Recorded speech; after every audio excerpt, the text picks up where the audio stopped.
My son Daniel swept my blood pressure monitor off the kitchen counter with the back of his hand. It struck the cabinet, bounced once, and landed beside my wife's slippers. "Stop performing, Dad," he said. "You're not fooling anybody." I did not raise my voice. I picked up the monitor, wrapped the rubber tube around the cuff, and placed it in its case. Then I walked into the garage, sat inside my truck, and called attorney Rebecca Sloan. I told her Daniel had just made his position very clear. She told me to authorize the next step. "My name is Thomas Raymond Hale. I am 67 years old, and I worked 39 years as an industrial maintenance supervisor at a paper mill outside Dayton, Ohio. I retired 3 years ago, although my wife says retirement only means I now inspect our appliances without being paid. That work taught me to notice loose connections, unusual noises, and pressure building where it should not. Unfortunately, I was better at inspecting factory equipment than I was at inspecting my own family. Before I go further, tell me where you are listening from. I find it strange and comforting that family stories can travel farther than the people inside them ever expected. My wife, Linda, and I had been married 42 years when this happened. We had owned our brick ranch house on Hawthorne Lane for 31 of them. It was not an impressive house. 3 bedrooms, 1 narrow hallway, a basement that smelled damp every spring, and a kitchen Linda insisted was sunny because one window received direct light for 11 minutes each morning. We raised Daniel there. The small dent beside the basement door came from his first bicycle. The maple tree in the backyard was planted the week he entered kindergarten. The workshop shelves still had labels he wrote for me when he was 9, though he had spelled washers as washers. Linda and I had traditions that survived mostly because neither of us had the energy to replace them. Friday dinner was meatloaf, whether we wanted it or not. On Sunday mornings, I made coffee, while she corrected the amount of coffee I used. My retirement routine was simple. I woke at 6, checked my blood pressure, fed our old beagle, Murphy, and walked 2 blocks to Carmichael's Market for a newspaper. After breakfast, I usually worked in the garage or pretended to work while listening to baseball radio. The blood pressure monitor was not a symbol of illness. It was just a tool. I had experienced a dizzy spell 18 months earlier while carrying fertilizer into the garage. My doctor adjusted my medication and told me to record my pressure twice each day. Linda took that instruction more seriously than I did. She was the kind of woman who could notice one missing fork in a drawer containing 23 pieces of silverware. Once, during our 25th anniversary dinner, she looked across a crowded restaurant and said our waiter was about to quit. I told her she was imagining things. 10 minutes later, the young man removed his apron, placed it on the manager's podium, and walked outside. Linda did not gloat. She merely said, "People usually announce themselves before they leave. Most of us just don't listen." My oldest friend was Frank Delaney. I had known him for 34 years, since we worked the night shift together at the mill. Frank had been an electrician before retiring. He carried cinnamon toothpicks in a metal case and offered them during serious conversations, funerals, and once during a traffic hearing. He was direct enough to be irritating and loyal enough to be forgiven. When my father died, Frank repaired our furnace without mentioning payment. When Frank's wife went through chemotherapy, I drove him to every appointment because he could not concentrate behind the wheel. We did not discuss feelings unless machinery had failed first. Daniel was our only child. He was 38 and married to a woman named Kelsey, who worked as an office manager for a dental group. They had a 12-year-old daughter, Sophie. Daniel had always been bright and restless. He could learn almost anything quickly, but he became discouraged when success required repetition. Linda noticed that before I did. Over the years, we helped him whenever he struggled. When he left community college after 3 semesters, I paid the remaining $6,400 on his student loan. When his first marriage ended, he lived in our basement for 11 months without paying rent. Later, I gave him $18,000 toward a used work truck so he could start a residential remodeling company. The company did well at first. Daniel could talk comfortably with customers, and he had a good eye for kitchens and bathrooms, but he disliked estimates, paperwork, and customers who expected dates to mean actual dates. When the business fell behind on payroll taxes, I loaned him $27,500. He promised to repay it within 2 years. He repaid $4,000. I let it go. I believed helping was part of being a father. Linda believed helping should occasionally include the word no. After I paid the tax debt, she said, "You keep rescuing him before he learns where the exits are." I told her Daniel had a family to support. She looked at me for a long moment and said, "So do we." I should have listened more carefully. The first small sign appeared after my dizzy spell. Daniel suggested we update our estate documents and create a durable power of attorney. That sounded reasonable. He said contractors saw families torn apart when elderly parents became unable to manage property. I pointed out that 66 was not elderly. Daniel said that was exactly what an elderly person would say. We laughed. A month later, he brought us documents printed from an online legal service. He had highlighted the signature lines and placed yellow tabs along the pages. Linda asked why we needed to sign immediately. Daniel said we did not, then remained at the table for another hour. We did not sign. The second sign involved our mail. 2 bank statements disappeared in the same month. I assumed I had misplaced them, though I had kept financial records in the same desk drawer since 1998. Then Linda found an opened envelope from River County Credit Union beneath several advertising flyers in our recycling bin. Daniel had visited the previous afternoon. When I asked him about it, he said Sophie had probably opened it by mistake while looking for a coupon booklet. I did not want to suspect my own child. The third sign was Daniel's habit of arriving without calling. He had always had a spare key. At first, he came by to check a loose gutter or borrow a ladder. Then we began finding cabinet doors open and papers shifted inside my desk. One morning, my folder of property tax records was on top of the washing machine. Daniel said he had been looking for the warranty on our water heater. That answer did not make sense, but it was close enough to one that I accepted it. The fourth sign came during a backyard barbecue. Kelsey stood beside the maple tree and told Linda that when we redo the patio, the tree might block the new seating area. Linda asked who she meant by we.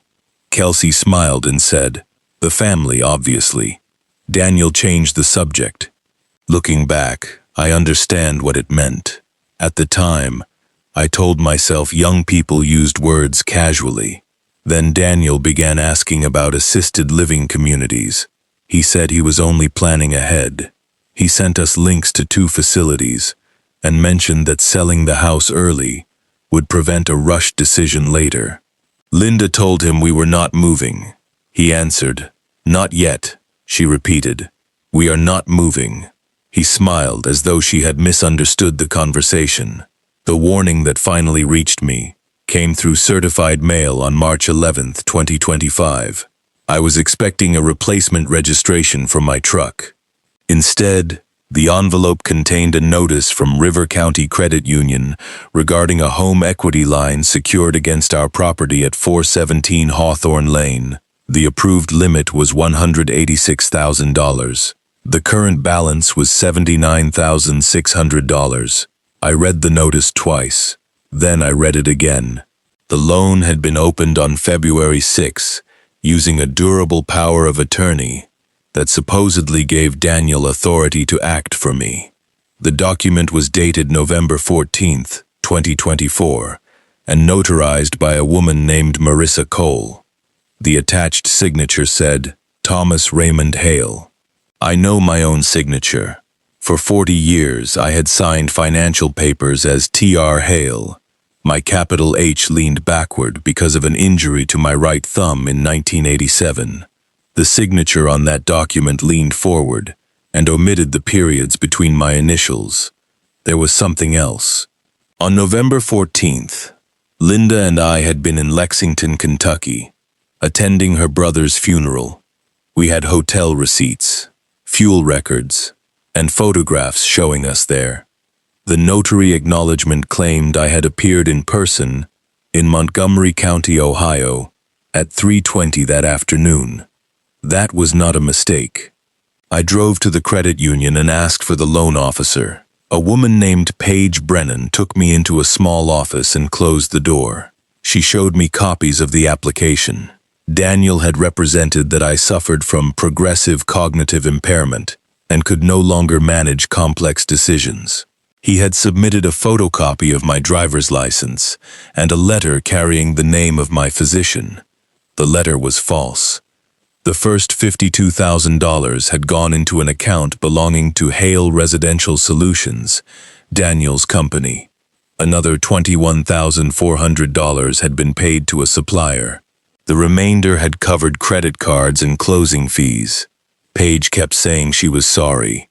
I watched the small second hand on the wall clock circle the face 4 times before I realized she had stopped speaking. I returned to my truck. I placed both hands on the steering wheel but did not start the engine. A delivery van backed out beside me, beeping loudly. I heard every beep as if the sound were inside the cab. I did not call my son that afternoon. I drove home, placed the papers on the kitchen table, and told Linda. She read the first page without sitting down. Then she pulled out a chair and read every page. When she finished, she folded her hands. "He has been measuring our lives in square feet," she said. "Not anger exactly. Something closer to exhaustion." That evening, I called Frank. He listened without interrupting. I could hear him moving a toothpick between his teeth. When I finished, he was quiet for a moment. Then he asked, "Did he steal because he needed money, or did he decide you no longer counted as the owner?" I said I did not know. Frank answered, "The money matters. That answer matters more." He told me not to confront Daniel. "People repair stories faster than they repair damage," he said. "Get the records before he knows you're looking." The following morning, Frank drove me to Rebecca Sloan's office. Rebecca was 54 and specialized in elder financial exploitation, real estate fraud, and contested powers of attorney. She spoke in a low, clipped voice that reminded me of a judge's gavel covered in velvet. She also clicked a black pen, exactly 3 times before asking a difficult question. Rebecca reviewed every page. Then she said, "Your son used a fraudulent power of attorney to place debt against your home. He also supported it with a forged medical letter. In everyday language, he borrowed against your house by telling the bank you were no longer competent." Linda asked whether the house could be taken. "Not if we move correctly," Rebecca said. "But we need to move before he draws the remaining funds or transfers anything else." Her plan had several parts. First, she filed a formal revocation of every power of attorney connected to my name, even documents we had never signed. Second, she notified the credit union's fraud department and requested an immediate freeze on the unused loan balance. She ordered certified copies of the recorded documents from the county recorder. She hired a forensic document examiner to compare the signatures. She subpoenaed Daniel's business account records through a civil filing and contacted my physician about the fraudulent letter. She also reported the notary commission to the Ohio Secretary of State and prepared a protective affidavit for our property record. Finally, she advised us to replace our door locks and move our accounts to a bank Daniel had never used. "But do not confront him yet," she said. Linda asked why. Rebecca clicked her pen 3 times. "An accusation gives him room to invent," she said. "Documents give him walls." For the next 17 days, we behaved normally. Daniel came to dinner twice. I carved roast chicken while knowing he had described me as mentally impaired. Linda poured him coffee while the fraud investigator traced payments from our home equity line. Daniel discussed the weather, Sophie's school play, and the rising cost of lumber. His confidence grew. He began talking openly about converting our garage into a bedroom after we moved. Kelsey measured the kitchen wall with her eyes and suggested removing the cabinets Linda had chosen in 1994 after a 6-week argument over oak versus maple. Linda set Daniel's coffee cup in front of him and said, very evenly, "You should never plan changes to a house that has not invited you." Daniel laughed. I did not. The investigation was not smooth. The credit union initially refused to cancel the loan because its legal department claimed Daniel's authority appeared valid when the account opened. The notary, Marissa Cole, denied knowing him and suggested her stamp had been copied. Then the handwriting examiner became ill, delaying her report by 9 days. For those 9 days, I slept badly. I listened to the refrigerator cycle on and off and wondered whether our home had already become a case number. The report finally arrived on April 2. The examiner concluded that my signature had been simulated from an older vehicle title document. The false medical letter had been created from a scanned copy of my doctor's letterhead. Bank records showed Daniel had used $31,000 to cover overdue payroll taxes, $14,800 for personal credit cards, and $9,500 toward a deposit on a new pickup truck. Marissa Cole turned out to be Kelsey's cousin. Phone records placed her inside Daniel's office when the document was notarized. Rebecca contacted the County Financial Crimes Unit. Still, we waited. Then came the morning Daniel threw my blood pressure monitor. He and Kelsey arrived before 9, carrying brochures from an assisted living facility called Meadow Ridge. Daniel placed them beside Linda's sugar bowl and said he had scheduled us for a tour. I told him to cancel it. He said the decision was becoming too complicated for me. I reached for my monitor because I had not taken my morning reading. Daniel swept it from the counter. "Stop performing, Dad," he said. "You're not fooling anybody." Kelsey stared at the floor. Daniel continued. "The house is too much for you. We're trying to protect the family." I picked up the monitor. The plastic casing had cracked near the battery cover. I looked at the crack, then at my son. I walked into the garage and called Rebecca before I called my own family. "Proceed," I said.